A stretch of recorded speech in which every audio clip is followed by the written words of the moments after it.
आज के दिन लक्ष्मी ऑर्गेनिक इंडस्ट्री में हमें अच्छा खासा मूवमेंट देखने को मिला है। यहाँ पर 1100 पॉइंट लगभग का जो मूवमेंट है वो देखने को मिला है। और साथ ही साथ अगर लक्ष्मी ऑर्गेनिक की बात करें तो यहाँ पर हमें इसमें कंसोलिडेशन देखने को मिला है। जब से इसका रिजल्ट आया तो यहाँ पर बहुत ज़्यादा इसने डाउन साइड दिखाया। अगर लास्ट 5 डेज का देखें तो यहाँ पर -6% का इसने रिटर्न दे दिया है। मतलब कि लास्ट 2 डेज में जब भी इसका रिजल्ट आया था तो यहाँ पर 316 से सीधे इसका जो प्राइस है वो 300 के आसपास ट्रेड करने लगा था।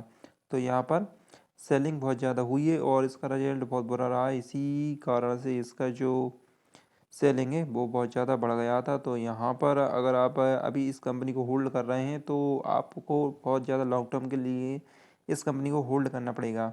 और इसका कारण है क्योंकि इसका जो रिजल्ट है वो बहुत ही बेकार आ चुका है। इस बार इसका जो रिजल्ट है इस तरह का किसी ने एक्सपेक्टेशन नहीं किया था। तो चलिए हम उस रिजल्ट को पहले जान लेते हैं, फिर इस कंपनी में आगे क्या करना है उसके बारे में भी हम एनालिसिस करेंगे।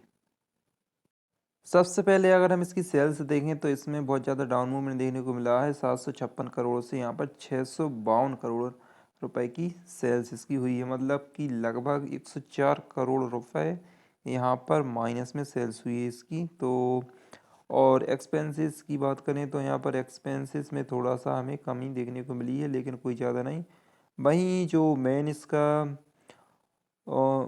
जो ओपीएम है उसमें भी बहुत ज़्यादा गिरावट आई है। तो यही कारण है कि इसका जो प्रॉफिट है वो भी बहुत कम रहा है। जो 13% था ओपीएम मतलब ऑपरेटिंग प्रॉफिट मार्जिन वो अब सिर्फ घटकर 4% रह गया है। तो अगर नेट प्रॉफिट की बात करें तो जो कि पिछले क्वार्टर में 64 करोड़ रुपए था वो अब घटकर सिर्फ 8 करोड़ रुपए रह गया है। तो यहाँ पर हम बोल सकते हैं कि लक्ष्मी ऑर्गेनिक है इसने बहुत ज़्यादा खराब रिजल्ट दिया है। तो अगर आप इस कंपनी को होल्ड करना चाहते हैं तो आपको लॉन्ग टर्म के लिए होल्ड करना चाहिए, क्योंकि अगला जो नेक्स्ट क्वार्टर रिजल्ट रहेगा उसमें हो सकता है कि ये इस कंपनी की सेल्स ग्रोथ हो जाए। और इसका कारण है इसका जो केमिकल इंडस्ट्री में जो बिजनेस है वो बहुत बढ़िया है, लेकिन यहाँ पर इस बार जो इसका सेल्स है वो इन्हीं कारणों से कम हो गया है। मेनली जो इस कंपनी का बिजनेस है वो है एथाइल एसिटेट और एसिटिक एसिड। तो यहाँ पर इन दोनों सेक्टर में यह बहुत अच्छा काम कर रही है और इसमें इसकी मोनोपोल भी है। तो अगर आप इसमें अगर लॉन्ग टर्म के लिए होल्ड करते हैं तो डेफिनेटली इस कंपनी में आपको अच्छा खासा रिटर्न मिल सकता है। हालांकि यह कंपनी नई नहीं है, यह 1989 में बनी थी, जो कि 30 कंट्री में अपने प्रोडक्ट को सप्लाई करती है और 11 ऑफिसेस इंडिया में है इसके। तो अगर हम इस कंपनी का ओवरऑल चार्ट देखें तो यहाँ पर आपको इस क्वार्टर में भले ही डाउन साइड देखने को मिला है, लेकिन अगर ओवरऑल ईयरली देखेंगे तो इसमें हमें मूवमेंट देखने को मिला है लास्ट ईयर के मुकाबले। सितंबर 2021 में इस कंपनी की सेल्स 608 करोड़ थी। वहीं अगर इस ईयर देखें तो बढ़कर 652 करोड़ रुपए हो चुकी है। तो अगर आप इस कंपनी की लॉन्ग टर्म के लिए शेयर होल्डर हैं या फिर शेयर होल्ड कर रहे हैं तो डेफिनेटली आपको आने वाले समय में इस कंपनी में अच्छा खासा प्रॉफिट बनता हुआ दिखेगा।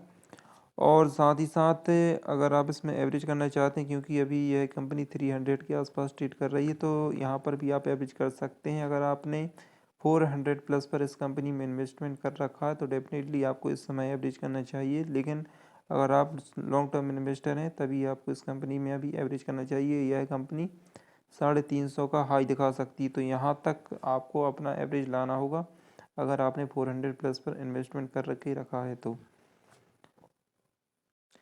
अभी 1 ईयर हाई से है कंपनी बहुत ज़्यादा डाउन ट्रेड कर रही है, मतलब कि करीब -32% इसने रिटर्न दे रखा। तो यहाँ पर अगर आप एवरेज करते हैं तो डेफिनेटली आपको इस कंपनी में जो एग्जिट का चांस है वो मिल सकता है। यहाँ पर आपको 350 तक इसका एवरेज लाना होगा, तभी आप इस कंपनी में एग्जिट कर पाएंगे। डेफिनेटली इस कंपनी का प्राइस बढ़ेगा, जो इसके न्यू बिजनेस हैं वो भी बहुत ज़्यादा एक्सपांड हो रहे हैं। तो चलिए इस कंपनी के बारे में जानने के बाद हम टाटा पावर कंपनी के बारे में भी जान लेते हैं। तो टाटा पावर का जो शेयर प्राइस है वो अभी 230 के आसपास ट्रेड कर रहा है। तो यहाँ पर सबसे पहले तो हम इसका जो न्यूज़ है वो देख लेते हैं। Tata power and Adani transmission is will run to over power stock. तो अगर आप पावर स्टॉक को ख़रीदना चाहते हैं तो यहाँ पर टाटा पावर एक बहुत अच्छा ऑप्शन है आपके पास। और साथ ही साथ जो Tata power get a nod to set up 150 megawatt solar project in Maharashtra. इसके जो प्रोजेक्ट है वो बहुत ज़्यादा यह कंपनी कर रही है। तो यहाँ पर आपको अच्छा खासा जो प्रॉफिट है वो इस कंपनी को मिलेगा। तो आपकी स्टॉक प्राइस भी अच्छी खासी बढ़ जाएगी। और इस कंपनी का अगर बिजनेस देखें तो यह रिन्यूएबल एनर्जी में अपना बिजनेस करती है जो कि फ्यूचरिस्टिक है। तो इस कंपनी में आपको डेफिनेटली इन्वेस्टमेंट करना चाहिए अगर आप लॉन्ग टर्म के पर्पज़ से देख रहे हैं तो। हालांकि लास्ट 1 ईयर से इस कंपनी को अगर हम देखें तो यहाँ पर कंसोलिडेट कर रही है। इस कंपनी में कोई हमें ज़्यादा रिटर्न देखने को नहीं मिला है लास्ट 1 ईयर में। सिर्फ 2% का इसने रिटर्न दिया है लास्ट 1 ईयर में। लेकिन अगर आप इसमें लॉन्ग टर्म के पर्पज़ से सोच रहे हैं तो डेफिनेटली आपको अच्छा खासा इस कंपनी में रिटर्न देखने को मिलेगा।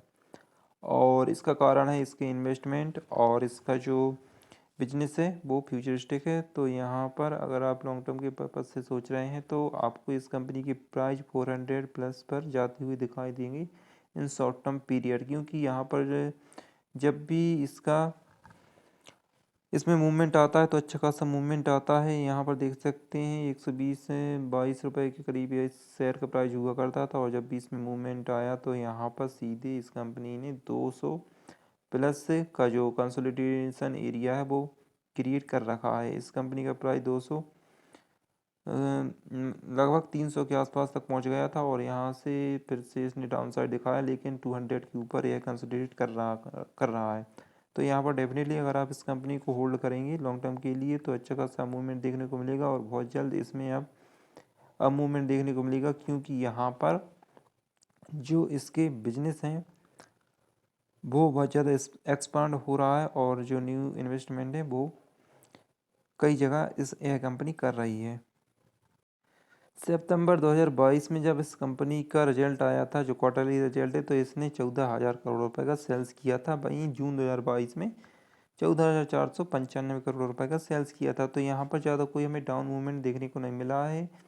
और मार्च 2022 में 11,960 करोड़ मतलब कि हम कह सकते हैं कि 12,000 करोड़, फिर 14,500 करोड़ और फिर 14,000 करोड़। तो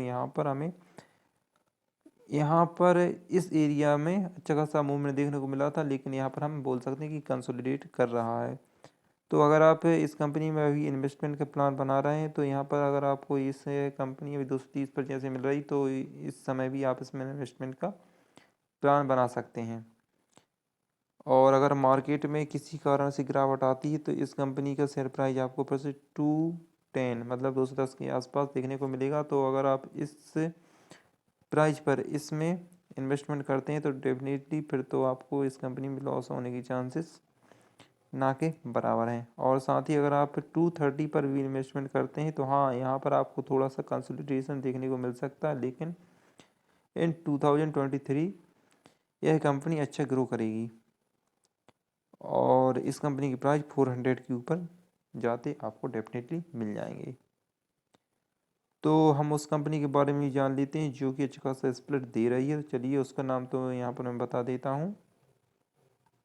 दोस्तों अगर आप 1:10 का स्प्लिट लेना चाहते हैं तो यहाँ पर अर्फिन इंडिया लिमिटेड एक ऐसी कंपनी है जो कि अच्छा खासा अपॉर्चुनिटी दे रही है। अगर आप 14 नवंबर 2022 से पहले इस कंपनी में इन्वेस्टमेंट करते हैं तो जो कि इसकी एक्स स्प्लिट डेट है तो आप इसमें 1:10 का जो रेशो है उसमें स्प्लिट आपको मिल जाएगा। तो यह जो कंपनी है ट्रेडिंग सेलिंग एंड मैन्युफैक्चर करती है various non ferrous metal product in domestic and international market. तो यहाँ पर आपको इस कंपनी के बारे में जान लेना है कि यह कंपनी क्या बिजनेस करती है जैसा कि मैंने आपको शॉर्ट में बता दिया है। और साथ ही अगर हम इसका जो नाम देखें तो अर्फिन इंडिया लिमिटेड इस कंपनी का नाम है। हालांकि जो इसका क्वार्टरली रिजल्ट आया है सितंबर 2022 में तो यहाँ पर हमें सेल्स में यहाँ पर कमी दिखाई दी है जो कि क्वार्टर बाय क्वार्टर घटती हुई नज़र आ रही है। मार्च 2022 में अगर 2022 की बात करें तो मार्च 2022 में 158 करोड़ थी, जो कि जून 2022 में 140 करोड़ रह गई और इस बार 125 करोड़ पर रह गई है। तो यहाँ पर इस कंपनी का जो सेल्स है वो कम हो रहा है और साथ ही जो इसका नेट प्रॉफिट है वो भी बहुत ज़्यादा कम है। तो आपको इस कंपनी को एनालिसिस कर लेना है, तभी आप इस कंपनी में इन्वेस्टमेंट करें। तो यहाँ पर मैंने आपको 3 कंपनी के बारे में बता दिया है जो कि इन्वेस्टमेंट पर्पज़ से इम्पोर्टेंट कंपनियाँ हैं। एक मतलब लक्ष्मी ऑर्गेनिक ऐसी कंपनी है जिसमें बहुत सारे लोगों ने इन्वेस्टमेंट कर रखा होगा 400 प्लस पर, और टाटा पावर एक ऐसी कंपनी है जिसमें आप इन्वेस्टमेंट कर सकते हैं। और अर्बन इंडिया में अगर आप स्प्लिट के लिए सोच रहे हैं तो आपको इसको एनालिसिस करके ही इसमें इन्वेस्टमेंट करना चाहिए। तो दोस्तों अब मिलते हैं अगली वीडियो में, तब तक के लिए गुड बाय।